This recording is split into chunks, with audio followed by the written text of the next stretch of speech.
आप सुन रहे हैं समाचार एजेंसी ऑफ इंडिया की साई न्यूज में ऑडियो बुलेटिन। नमस्कार, ये समाचार एजेंसी ऑफ इंडिया है। अब आप साई न्यूज की समाचार श्रृंखला में बुधवार 20 अप्रैल 2022 का राष्ट्रीय ऑडियो बुलेटिन सुनिए। राजधानी दिल्ली में कोरोना एक बार फिर से डराने लगा है। यहाँ पिछले 24 घंटे में 1009 नए पॉजिटिव केस मिले हैं, जबकि एक मरीज की मौत हो गई। हालांकि यहाँ 314 मरीज ठीक भी हुए हैं। राजधानी में पॉजिटिविटी रेट 5.70% के साथ एक्टिव केसेज बढ़कर 2641 पर पहुंच गए हैं। कोविड के नए वेरिएंट के खतरे को देखते हुए दिल्ली सरकार ने मास्क लगाना कंपलसरी कर दिया है। दिल्ली डिजास्टर मैनेजमेंट अथॉरिटी ने बुधवार को अपनी बैठक में यह फैसला लिया। उन्होंने कहा कि मास्क नहीं पहनने पर 500 रुपए का चालान काटा जाएगा। स्कूल और अन्य एजुकेशनल इंस्टीट्यूट बंद नहीं होंगे। कुतुब मीनार के पूर्व में हिंदू मंदिर होने का दावा हाल ही में विश्व हिंदू परिषद के एक नेता ने किया था। अब इसमें उस समय नया मोड़ आ गया जब एक पुरातत्वविद ने कहा कि कुतुब मीनार के पास बनी मस्जिद का निर्माण मंदिरों को तोड़कर किया गया। उनका कहना है कि अगर आप उसमें जाएंगे तो बहुत सारी मूर्तियां उसमें आज भी मिलेंगी। हालांकि वो कहते हैं कि कुतुब मीनार को बनाने में ऐसा कुछ नहीं किया गया। के मोहम्मद ने कहा कि कुव्वत उल इस्लाम मस्जिद में भगवान गणेश समेत दूसरे देवताओं की मूर्तियां हैं। कुव्वत उल इस्लाम से पहले वहां हिंदू और जैन स्टाइल का स्ट्रक्चर था। 27 मंदिरों को तोड़कर इसका निर्माण किया गया। मंदिरों को तोड़ने का काम 1192 से शुरू हो गया था, लेकिन उनका ये भी कहना है कि कुतुब मीनार विशुद्ध इस्लामिक स्ट्रक्चर है। ध्यान रहे कि के मोहम्मद सुप्रीम कोर्ट की उस समिति में थे जिसने बाबरी मस्जिद के ढहने के बाद खुदाई की थी। महाराष्ट्र के लोगों को अब बालाजी के दर्शन करने तिरुपति जाने की जरूरत नहीं होगा, क्योंकि खुद बालाजी महाराष्ट्र में आ रहे हैं।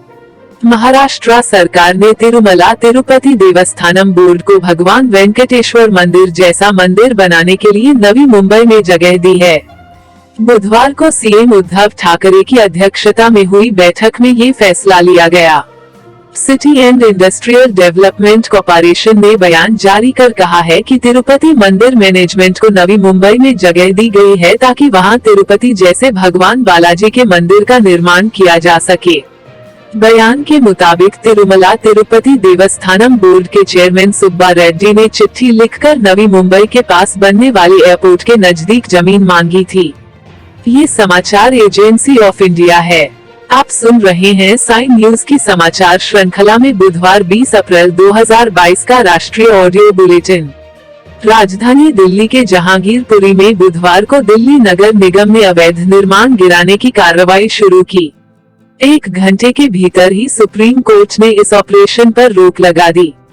सुप्रीम कोर्ट उस याचिका पर सुनवाई के लिए तैयार हो गया है जिसमें दंगे के आरोपियों के घर गिराने का विरोध किया गया है। अदालत ने कहा कि कल सुनवाई तक जहांगीरपुरी में यथास्थिति बरकरार रखी जाए। उधर दिल्ली के मौजूदा हालात को लेकर दिल्ली भाजपा के नेता केंद्रीय गृह मंत्री अमित शाह से मिले। सुप्रीम कोर्ट के आदेश के बावजूद जहांगीरपुरी में एमसीडी की कार्रवाई कुछ जगहों पर जारी थी। जब याचिकाकर्ता ने सुप्रीम कोर्ट को इस बात की जानकारी दी तो सीजेआई एनवी रमना ने तुरंत रजिस्ट्रार को आदेश दिया कि एमसीडी, दिल्ली पुलिस और मेयर तक हमारा आदेश तुरंत पहुंचाया जाए। सुप्रीम कोर्ट के पहले ऑर्डर के करीब 2 घंटे बाद निगम की कार्रवाई पूरी तरह रोकी गई।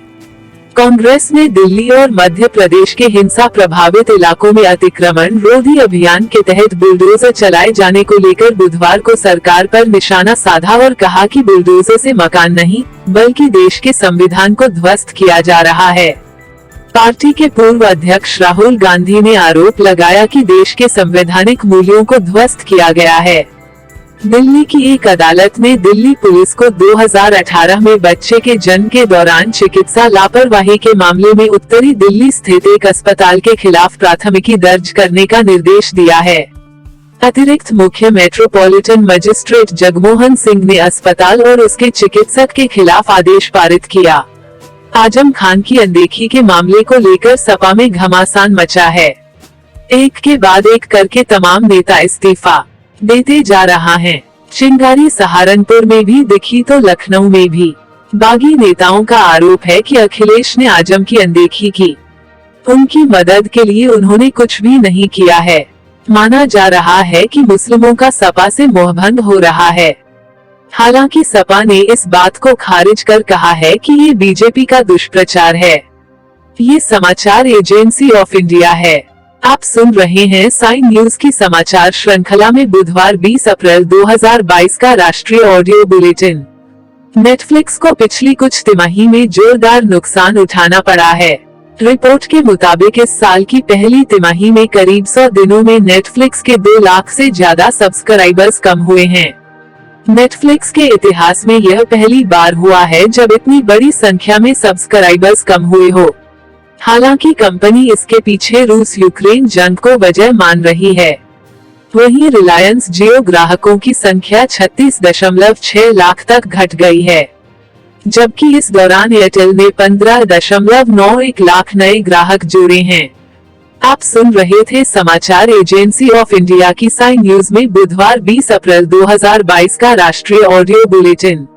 बृहस्पतिवार 21 अप्रैल 2022 को एक बार फिर हम ऑडियो बुलेटिन लेकर हाजिर होंगे। इसके साथ ही साइन न्यूज में ज्वलंत विषयों पर लिमटी की लालटेन रोजाना दोपहर 2 बजे देखना न भूलें। यदि आपको ये ऑडियो बुलेटिन पसंद आ रहे हों तो आप इन्हें लाइक, शेयर और सब्सक्राइब जरूर करें। अभी आपसे अनुमति लेते हैं। जय हिंद।